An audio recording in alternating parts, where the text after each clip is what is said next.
Ok, vous n'avez certainement pas encore vu cette interview. Suivant. Et je suis ici au nom du président, qui, depuis son premier jour en fonction, s'est appuyé sur quelques principes fondamentaux. À la base, du bon sens pur et sans compromis. Premièrement, que le devoir principal d'un dirigeant est de placer l'Amérique et les Américains en priorité. Deuxièmement, que le chemin le plus sûr et le seul véritable vers la paix passe par la force. En tant que son secrétaire à la guerre, ma mission est de mettre en œuvre la vision du président Trump au sein de nos forces armées et d'insuffler ce renouveau. La mission repose sur 3 composantes essentielles, 3 piliers sur lesquels nous bâtissons notre sécurité nationale. En réalité, c'est assez simple. Premièrement, nous ravivons l'esprit guerrier au sein de nos forces armées en rappelant à nos soldats et à notre armée en uniforme que leur unique objectif est d'être la force de combat la plus létale de la planète. Donc, fini la DEI, fini les hommes en robe, fini les distractions, c'est terminé. Il ne s'agit plus que de normes, de responsabilités, de préparation, d'entraînement, de discipline et de létalité. Retour aux fondamentaux dans tout le département, c'est ce que nos guerriers veulent vraiment. La dissuasion est de retour, sans parler des bateaux de drogue dans le Caraïbes et dans l'Est du Pacifique, transportant de la drogue à destination des États-Unis pour empoisonner le peuple américain. Nous ne jouons plus au jeu du capture et relâche. Ce sont des organisations terroristes étrangères, l'Al-Qaïda de notre hémisphère, et nous coulerons chaque bateau de drogue se dirigeant vers nous, rétablissant ainsi la dissuasion. Notre frontière sud, qui a permis une invasion de personnes dont nous ne savions pas qui elles étaient sous l'administration précédente, 7 mois sans aucun passage à notre frontière. Un pays qui n'est pas souverain n'est pas un pays. Rétablir la dissuasion. Et puis il y a 3 nuits, nous avons vu au centre-ville de Caracas, au Venezuela, près de 200 de nos plus grands Américains descendre en ville à Caracas.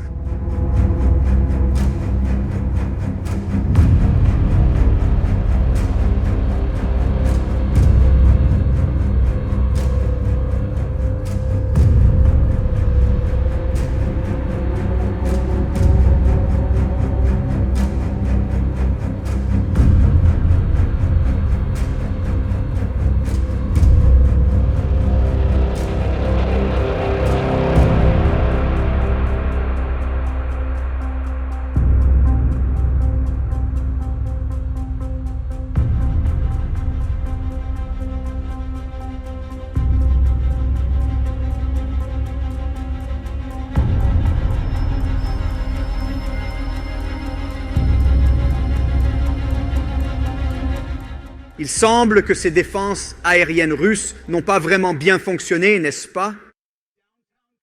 Le centre-ville de Caracas a arrêté un individu inculpé, recherché par la justice américaine, en soutien aux forces de l'ordre, sans qu'aucun Américain ne soit tué, rétablissant ainsi la dissuasion.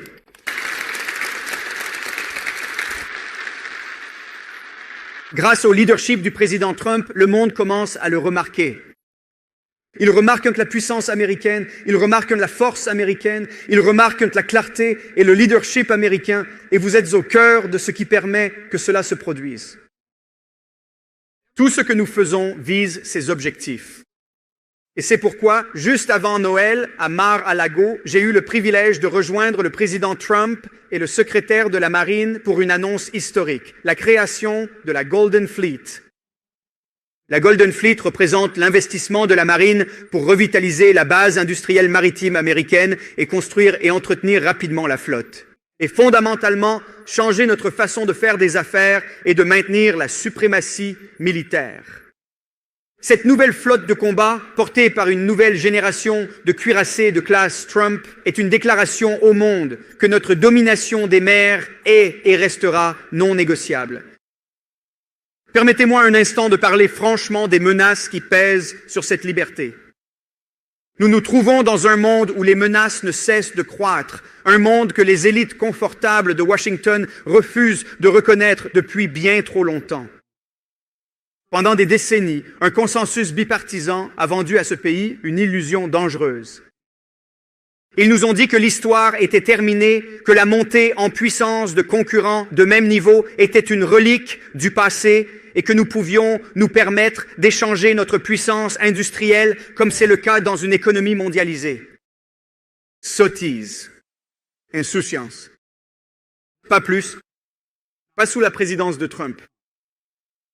Pendant que nous jouions les gendarmes du monde, que nous construisions des nations dans le désert et que nous débattions des pronoms au Pentagone, nos principaux concurrents, comme le Parti communiste chinois, faisaient quelque chose de très différent.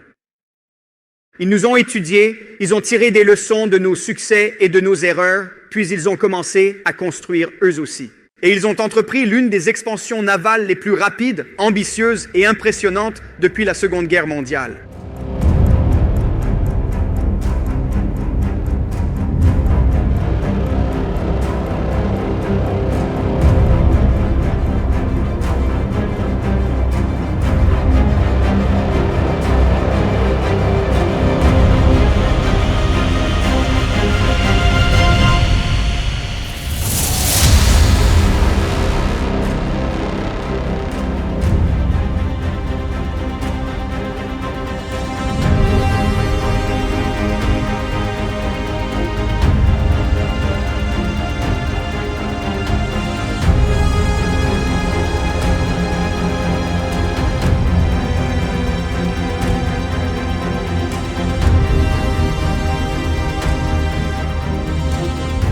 Pendant que nous désarmions des navires, eux en lançaient de nombreux. Alors que certains de nos chantiers navals ne répondaient pas aux besoins de notre pays, eux se sont développés à un rythme effréné.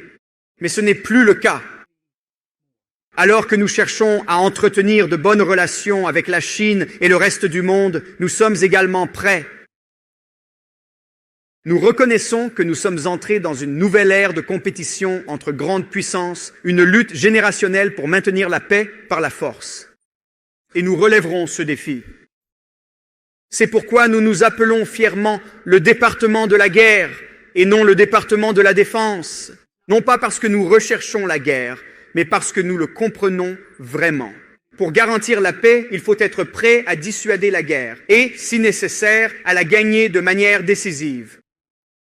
Notre objectif n'est pas d'être réactif, mais d'être dominant, afin qu'aucun ennemi, quel qu'il soit, n'ose jamais défier les États-Unis d'Amérique. À présent, ce renouveau ne relève pas de discours, de notes de politique générale ou de groupes de réflexion et de rapports à Washington, D.C. Il s'agit d'une question d'action. Dans l'ensemble du département de la guerre, nous développons de nouveaux concepts opérationnels. Nous déployons des technologies de pointe à une vitesse inégalée depuis des générations. Faites-moi savoir ce que vous en pensez, c'est toujours avec beaucoup de plaisir. Qu'est-ce qui vous a marqué le plus dans ce discours ?